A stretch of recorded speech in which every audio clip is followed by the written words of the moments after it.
Hi all of you. Welcome back to Rama Reddy maths academy. ఇదేంటి అని అంటే R22 టుమారో రాస్తున్నటువంటి M2 సప్లీ వాళ్ళకి మీకు రెగ్యులర్గా జరిగినటువంటి morning paper and afternoon paper 1 mark solutions అనేవి పోస్ట్ చేయడం జరుగుతుంది. వీడియోని మాత్రం ప్రతి ఒక్కరికి మీ క్లాస్మేట్స్కి ఫ్రెండ్స్కి అందరికీ షేర్ చేయండి బెట. ఇంకొకటి మీకు కావాల్సినటువంటి total content is available in our channel Rama Reddy maths academy. But M2 అనేది కమ్స్ అండర్ మెంబర్షిప్లో ఉంటుంది. మీకు కావాలనుకున్న వాళ్ళు మాత్రం పర్చేస్ చేసుకోండి, లేదంటే మీ ఓన్గా ప్రిపేర్ అవ్వండి. బట్ బాగా రాయండి బెట. M2 అనేది ఎప్పుడు పెట్టుకోకండి, అది ఎంత తొందరగా క్లియర్ అయితే అంత బెటర్ నాన్న. ఇది మార్నింగ్ సెషన్లో అడిగినటువంటి క్వశ్చన్ పేపర్లో ఉన్నటువంటి సొల్యూషన్స్ నేను చేస్తాను. ఫాస్ట్ ఫార్వర్డ్ చేయకుండా క్లియర్గా వినండి. అండ్ ఈ వీడియోలో మార్నింగ్ పేపర్, నెక్స్ట్ వీడియోలో ఆఫ్టర్నూన్ పేపర్ అనేది ఇస్తాను. కొంచెం ఛానల్ని రెగ్యులర్గా వాచ్ చేయండి. Define and exact differential equation ఇలా అడిగినప్పుడు కొంచెం క్లియర్గా రాయండి నాన్న. మనకి తెలుసు ఎగ్జాక్ట్ డిఫరెన్షియల్ ఈక్వేషన్ అంటే ఏంటిది, కొంతమంది ∂M/∂y = ∂N/∂x అయితే ఎగ్జాక్ట్ అంటారు. But what is the form of exact అది రాయాలి, అవునా? అంటే ఏంటిది, let the given equation, fast forward చేయకండి. నేను చెప్తున్నప్పుడు దాని మీద ఏమేమి అడుగుతానో కూడా చెప్తాను, కాబట్టి ఒక్కొక్క క్వశ్చన్కి ఇంకొక క్వశ్చన్ రిలేట్ చేసి చూస్తాను. చూడండి, let the given equation in the form of mdx plus ndy equal to 0 and it satisfies ∂M/∂y equal to ∂N/∂x. That is called the exact differential equation. Same ఇదే క్వశ్చన్కి ఇంకా ఎలా అడుగుతారు, what is the non exact differential equation. Non exact అంటే ఏంటిది, the equation in the form of same like this but this is not equal ఉంటే non exact అని అంటాము. ఇంకా ఇందులోనే ఇంకో క్వశ్చన్ ఏమైనా అడగచ్చు, what is the solution of exact differential equation. ఇక్కడి వరకు మన ఆన్సర్ అయిపోయింది. సొల్యూషన్ అంటే ఏంటిది, integral of mdx, here x is a constant, plus integral of terms of n without x, nలో x లేని terms into dy equal to c. అర్థమైంది కదా? ఈ విధంగా అడగొచ్చు ఎగ్జాక్ట్ మీద. అండ్ నాన్ ఎగ్జాక్ట్ అంటే ఏంటి అని అంటే ∂M/∂y is not equal to ∂N/∂x. ఇదే రాసి ఇదే ఫార్ములా ఉంటుంది ఇది. మరి నాన్ ఎగ్జాక్ట్ అయినప్పుడు ఏదైనా IF రాయండి. ఇంటిగ్రేటింగ్ ఫ్యాక్టర్ మీద 5 మెథడ్స్ చెప్పాను, తెలుసు కదా మనకి.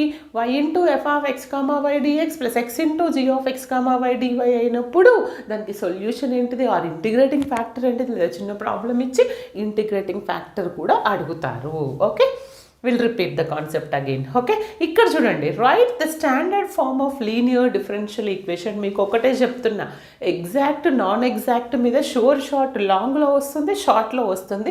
లీనియర్ బెర్నౌలీలో కూడా లాంగ్ వస్తుంది, షార్ట్ వస్తుంది. ఇక్కడ చూడండి, ఒకసారి బాగా చదవాలి question. Right the standard form of linear differential equation ఏమని అడిగారంటే క్లియర్గా చెప్తాను, ఇన్ టర్మ్స్ ఆఫ్ ఎక్స్ అని అడిగారు. అంటే dy/dx, what is the independent variable here? The equation in the form of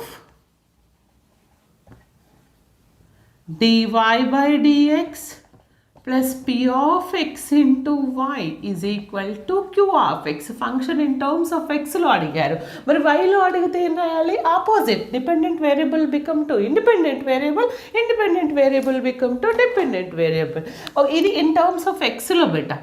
in terms of వైలో అంటే ఏమని రాస్తారు, dy/dx బెట dx/dy. Okay, plus p of y into x is equal to q of y. ఎక్స్లో ఉన్నప్పుడు functions ఎక్స్లో ఉంటాయి, వైలో ఉన్నప్పుడు ఇవి వైలో ఉంటాయి. The independent variable here it is y. Okay, ఈ విధంగా అండి లీనియర్. అదే విధంగా మీకు బెర్నౌలీ అడుగుతారు, లేదా నెక్స్ట్ పేపర్లో మాత్రం మనకి లీనియర్ ఇచ్చి ఆర్ బెర్నౌలీ ఇచ్చి సాల్వ్ చేయమన్నారు. దానికి ఒక లాజిక్ చెప్తాను నేను 1 minute చేసేటి. ఓకేనా? Find the general solution of the differential equation. This question belongs to our unit number 2. ఏంటిది higher order differential equations. అందులో చూడండి నాన్న ఏమడిగారు, జనరల్ సొల్యూషన్ అడిగారు. బాగా అబ్జర్వ్ చేయండి. మనకి ఎల్హెచ్ఎస్ ఆర్హెచ్ఎస్ రెండు ఇస్తే ఓన్లీ ఎల్హెచ్ఎస్ ఇస్తే వైసీ మాత్రమే వస్తుంది, ఆర్హెచ్ఎస్ కూడా ఇస్తే వైపీ వస్తుంది. ఆర్హెచ్ఎస్ ఉందా ఇక్కడ? లేదు. ఫస్ట్ ఆఫ్ ఆల్ దీన్ని ఏమని రాస్తాను నేను, d²y/dx². ఇది dy/dx. మీకు అర్థం కావడానికి నేను 1 minute కూడా చేస్తాను మీకోసం. అప్పుడు దీన్ని ఏమని రాయొచ్చు, ఈ d²dx²ని capital D² into y, d/dx అంటే capital D, dy -2y = 0. Is it visible నాన్న? కనిపిస్తుందా? నేను కంటిన్యూ చేయొచ్చా? ఎస్. ఇక్కడ ఈ మూడిట్లో నుంచి y కామన్ ఉంది కాబట్టి just take it as y common, remaining d² + d -2. ఎప్పుడు కనుక్కుంటాం general solution? Write the auxiliary equation. d is replaced with m, that is f of m = 0. Therefore the auxiliary equation f of m = 0 అనండి. That is m² + m -2. Come on, write the factors of this. 2 1s అని రాయొచ్చు నేను. కనిపిస్తుందా? ఇక్కడ రాస్తాను, sorry board. 2 1s 2². Positive తీసుకుందామా, ప్లస్కి positive తీసుకుందాం, -m. ఎందుకంటే రెండింటిని చేస్తే నాకు +m రావాలి, మల్టిప్లై చేస్తే -2m². Okay, -m -2 which is equal to 0. m common, m + 2 -1 common, m + 2 = 0. అంటే ఒకటి m - 1 = 0, ఇంకొకటి m -2 = 0. m కన్నీ ఎన్ని వాల్యూస్ వచ్చినాయి? 1, ఓకే దిస్ ఇస్ +2 కదా, 1, -2. ఇప్పుడు చూడండి నేను ఇది రబ్ చేస్తున్నాను. నాకు రూట్స్ అనేవి డిఫరెంట్గా వచ్చినాయి. అంటే what is the y c? c1 e⁻m1x + c2 e⁻m2x. That's it. దీని మీద కూడా క్వశ్చన్స్ వస్తాయి. c1 e⁻m1 అంటే 1x. కరెక్టేనా? 1ఏనా? ఇది -1ఏనా? Yes, correct. ఏమన్నా మిస్టేక్స్ ఉంటే చూసుకోండి. c2 e⁻m2 అంటే -2x. That's it. This is my solution. Y c మాత్రమే వస్తుంది. మరి ఇక్కడ చూడండి ఏమి ఇచ్చారు. అర్థమైంది కదా? ఇవన్నీ మన ఛానల్లో చాలా డీటెయిల్గా ఉన్నాయి. అవి చూసుకుంటే చాలు. లాంగ్ అన్నీ చేస్తే షార్ట్ ఏదైనా చేయగలరు Ramareddy students. Okay, find the pi of d². చూడండి నాన్న, ఇటు దిక్కు నుంచి వచ్చేది వైసీ, ఇటు దిక్కు నుంచి వచ్చేది వైపీ. దీన్నే మనం పర్టికులర్ ఇంటిగ్రల్ అంటాము. దీన్ని కాంప్లిమెంటరీ ఫంక్షన్ అంటాం వైసీని. ఇప్పుడు పిఐ అంటే మనకి వైపీ అంటే వైసీ అంటే ఇలా అనుకోవాలి. వైపీ వైపీ అంటే ఏం కనుక్కుంటాం? 1/f of d × y, f of d × q(x). ఇక్కడ నాకు బోర్డులో ప్లేస్ లేదు, ఫాస్ట్గా చేస్తున్నా. 1/f of d అంటే d² + 4d + 13 ఇంటూ q(x) అంటే 2e⁻−x. బాగా వినండి, ఇక్కడ నేను ఒక లాజిక్ కూడా చెప్తాను. దీనికి తేడా ఏంటో చూడండి. అలాంటి క్వశ్చన్స్ రిపీట్ అవుతాయి. ఇక్కడ e⁻x ఉన్నప్పుడు d ప్లేస్లో ఏ సబ్స్టిట్యూట్ చేయాలి? మరి ఏ అంటే ఎంత ఉంది? నాకు -1 ఉంది. సబ్స్టిట్యూట్ చేయండి. -1² + 4 × -1 + 13. అప్పుడు అది ఎంత వస్తుంది చెప్పండి నాకు? ఇది 1 అవుతుంది. ఇది -4, 1 -4 + 13. ఇది -3 + 3 అంటే 10 వస్తుంది. అవునా? పైన ఇంకా 2 ఉంది. e⁻x యాజ్ ఇట్ ఈజ్ రాయాలంటే 2 × e⁻−x/10. 2 1s 2 5s అంటే e⁻−x/5 ఈజ్ అవర్ వైపీ. ఒకవేళ జనరల్ సొల్యూషన్ కనుక్కోమంటే మీరు ఇక్కడ నుంచి వైసీ కనుక్కోవాలి, ఇక్కడ నుంచి వైపీ కనుక్కోవాలి. రెండింటిని యాడ్ చేస్తే వచ్చేదే జనరల్ సొల్యూషన్. బాగా వినండి, సీక్రెట్ చెప్తున్నా. సపోజ్ మీరు d = a సబ్స్టిట్యూట్ చేసినాక డినామినేటర్ 0 అయింది. అప్పుడు ఏం చేయాలి? ఈ పైన ఉన్నటువంటి 2e⁻−x యాజ్ ఇట్ ఈజ్ రాసి ఇక్కడున్న ఎఫ్ ఆఫ్ డిని మీరు డిఫరెన్షియేషన్ చేస్తారు. D square will become to 2d, D will become to 4. ఆ తర్వాత మళ్ళీ ఈ డి ప్లేస్లో మళ్ళీ -1 సబ్స్టిట్యూట్ చేయాలి. అర్థమైంది కదా? అది కూడా అడుగుతారు. రిమెంబర్, నేను ప్రాబ్లమ్స్లో చెప్పాను అది. ఓకే, నా the next one is find. ఇప్పుడు ఫస్ట్ షిఫ్టింగ్ థీరం నేను చెప్తాను చూడండి. ఫస్ట్ షిఫ్టింగ్ థీరం చూడండి. ఫస్ట్ షిఫ్టింగ్ థీరం అంటే మీరు compulsory first shifting theorem, second shifting theorem definitions మైండ్లో పెట్టుకోవాలి కంపల్సరీ బేటా. First state the first shifting theorem of the Laplace transforms అంటే ఏంటి అని అంటే చూడండి, ఏం లేదండి, if L of f of t అనేది గనక ఎఫ్ బార్ ఎస్ అయినప్పుడు దెన్ అప్పుడు ఏమవుతుంది, ఈ Laplace of e to the power of at f of t will become to f bar of s minus a అంటాము. And here s minus a is greater than 0. This is the first shifting theorem. Remember, L of f of t అనేది f bar s అయినప్పుడు e to the power of a into f of t అనేది f bar of s minus a.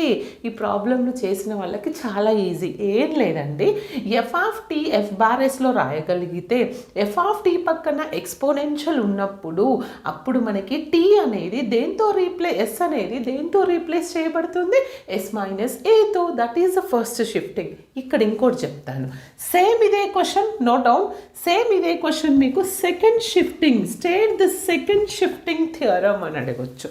అప్పుడు second shifting, first షిఫ్టింగ్లో only 1 function ఉంటుంది, but second షిఫ్టింగ్లో we have 2 functions. అవి ఏంటి అంటే, if f of t is equal to f bar of s and g of t అనేది గనక f of t minus a when t greater than 0 and this is 0 when t is less than 0 అయితే అప్పుడు ఏం కావాలి అని అంటున్నారని అంటే, then అప్పుడు ఏమవుతుంది second shifting theorem, then Laplace of g of t which is equal to e to the power of minus as into f bar of s. Remember this. This is the second shifting theorem statement. Okay? అర్థమైంది కదా?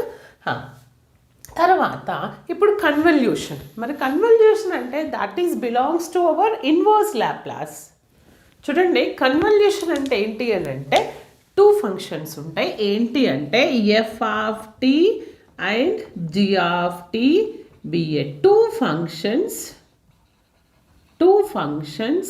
then ఈ product అంటే product of convolution functions f of t g of t we can write it as integral 0 to t f of u into g of t minus u du. This statement states that this is the convolution of 2 functions. Okay na? ఇది convolution statement. Okay, next చూద్దాము. And ఈ convolution theorem మీద problems కూడా చాలా క్లియర్గా ఉన్నాయి మన ఛానల్లో, అక్కడ చెక్ చేసుకోండి బెటా, వెరీ ఇంపార్టెంట్. నెక్స్ట్ చూడండి, చాలామందికి ఇవి తెలుసు కానీ ఎగ్జామ్లో రాయరు. ఒక్కసారి రిపీట్ చేస్తున్నా, స్కేలార్ పాయింట్ ఫంక్షన్ అంటే ఏంటి, వెక్టార్ పాయింట్ ఫంక్షన్ అంటే ఏంటి, డైవ్ ఏంటి, గ్రేడ్ ఏంటి, డెల్ ఏంటి, కర్ల్ ఏంటి, ఇవి వచ్చి ఉండాలి బేట. వీటితో పాటు what is the directional derivative అని కూడా అడుగుతారు, చెక్ చేసుకోండి. డిఫైన్ ఏ స్కేలార్ పాయింట్ ఫంక్షన్ అంటే ఏంటి అని అంటే, ఒక రీజియన్ తీసుకొని 3 డైమెన్షనల్ స్పేస్లో ఒక పాయింట్ తీసుకుంటే px, y, z, suppose this is associative with a real number, that is called as scalar. ఈ పాయింట్ని ఒక స్కేలార్తో అసోసియేట్ చేస్తే అప్పుడు ఏం జనరేట్ అవుతుంది, phi of xyz is called a scalar point function. లేదు, ఈ ఫంక్షన్లో ఇక్కడ దీన్ని వెక్టార్ పాయింట్ ఫంక్షన్ అంటే ఏంటి అని అంటే, it is associated with f bar of xyz. P పాయింట్తోని ఈ ఫంక్షన్ని అసోసియేట్ చేస్తే will get the vector point function. That's it. ఇక్కడ పై అనేది స్కేలార్ తీసుకున్నాం కాబట్టి ఈ ఫంక్షన్ని దీంతో అసోసియేట్ చేస్తే జనరేట్ అయ్యేది స్కేలార్ పాయింట్ ఫంక్షన్. ఇక్కడ ఈ పాయింట్కి ఇది వెక్టార్ ఫంక్షన్ తీసుకొని దీంతో అసోసియేట్ చేస్తే జనరేట్ అయ్యేది వెక్టార్ పాయింట్ ఫంక్షన్. గుర్తుపెట్టుకోండి, దాన్ని కన్వర్ట్ చేసి రాయండి. తర్వాత define a divergent of a vector point function. Vector point ఫంక్షన్కి డైవర్జెంట్ ఏంటి అంటే ఏం లేదండి, డైవ్ డెఫినేషన్ అడిగారు. If f bar is any continuous differentiable vector point function అయితే కనుక ఏ విధంగా డిఫైన్ చేస్తాం? I dot dou f by dou x plus j dot dou f by dou y plus k dot dou f by dou z is called the divergence of f bar function, divergent of the vector point function. దీన్ని ఎలా రాస్తామంటే మనము div f equal to I dot dou f bar by dou x j dot మీరు I cap పెడితే పెట్టుకోవచ్చు, no worries, dou f by dou y plus k dot, దీనికి ఏం cap పెట్టకున్న అవసరం, పెట్టినా పర్వాలేదు, k డాట్, ఈ డాట్ చూస్తారు కంపల్సరీ, dou z. దీన్నే this is nothing but div ఎఫ్ని డెల్ డాట్ ఎఫ్ అని కూడా రాస్తాము. అర్థమైంది కదా బేట? ఈ విధంగా రాయాల్సి ఉంటుంది. ఇది డైవర్జెన్స్ అడిగారు. నెక్స్ట్ మీకు కర్ల్ మీద కూడా అడగొచ్చు. ఒక్క సెకండ్ అండి, జస్ట్ సెకండ్, ఒక క్వశ్చన్ ఇస్తాను, రిపీట్ అయింది. నెక్స్ట్ది కర్ల్ ఆఫ్ ఎ వెక్టర్ అంటే వెక్టార్ పాయింట్ ఫంక్షన్కి కర్ల్ రాయమంటారు. కర్ల్ రాయమన్నప్పుడు మనం ఏం చేయాలి చెప్పండి? క్రాస్ ప్రోడక్ట్, డెల్ క్రాస్ జే క్రాస్ కే క్రాస్, దీన్ని కర్ల్ ఎఫ్, అప్పుడు డెల్ క్రాస్ ఎఫ్. గుర్తుపెట్టుకోండి, డైవ్ అంటే డాట్, కర్ల్ అంటే క్రాస్, దట్స్ ఇట్. ఓకే బెట? తర్వాత మనం ఇప్పుడు ఇది మీరు చెప్పాలి ఒక్కసారి. ఇట్స్ వెరీ సింపుల్, బట్ ఒక్కసారి మీరు చెక్ చేసుకోండి. చూడండి, ఇవి రెండు వచ్చేసి వెక్టర్స్లో నుంచి వచ్చినాయి. This video is useful for R22 R18 వాళ్ళకు కూడా ఉంది టాపిక్, బట్ R22 పేపర్ చేస్తున్నాను. Define work done by force moving from a particular A to B along with curve C అంటే ఏం లేదండి, మనం దీన్ని దేనికి డిఫైన్ చేస్తామంటే లైన్ ఇంటిగ్రల్కి డిఫైన్ చేస్తాం. యాజ్ పర్ ద మన డెఫినేషన్ రాయాలంటే ఇలా రాయండి, బట్ అట్లీస్ట్ ఇది రాసినా కూడా మీకు 1కి ½ మార్క్ అయితే వస్తుంది. అదృష్టం బాగుంటుంది. అంటే line integral of A to B f bar dr, it is represents as the ఏంటిది force moving from A particle from A to B along with the C curve అని చెప్పి ఇది రాయండి, లేదా ఇది మొత్తం రాయండి. ఓకేనా? తర్వాత డిఫైన్ వాల్యూమ్ ఇంటిగ్రల్ అడిగారు, డిఫైన్ సర్ఫేస్ కూడా అడుగుతారు, double integral. Volume integral is denoted with V. Integral of V f bar r bar dv equal to integral of V f bar dv. This is called the volume integral. Okay, అర్థమైంది కదా? వీడియోని అందరికీ share చేయండి, like compulsory, comment compulsory. మళ్ళీ next వీడియోతో మీకు updates కావాలంటే bell icon press చేయండి. వాట్సాప్ గ్రూప్ 3లో జాయిన్ అవ్వండి. ఎవ్రీ డే నేను పోస్ట్ చేసే ప్రతి వీడియో అక్కడికి పంపించడం జరుగుతుంది. ఓకేనా? ఏ ఒక్క వీడియో మిస్ అవ్వద్దు, బట్ బాగా రాయండి బెట్ట, మీరు బాగా రాస్తారు కూడా. All the best, thanks for watching. మీకు కావాలంటే మెంబర్షిప్ తీసుకోండి, అప్పుడే చాలా క్లియర్ అండ్ రిపీటెడ్ క్వశ్చన్స్ ఉన్నాయి మన ప్లేలిస్ట్లో. Okay, all the best, thanks for watching.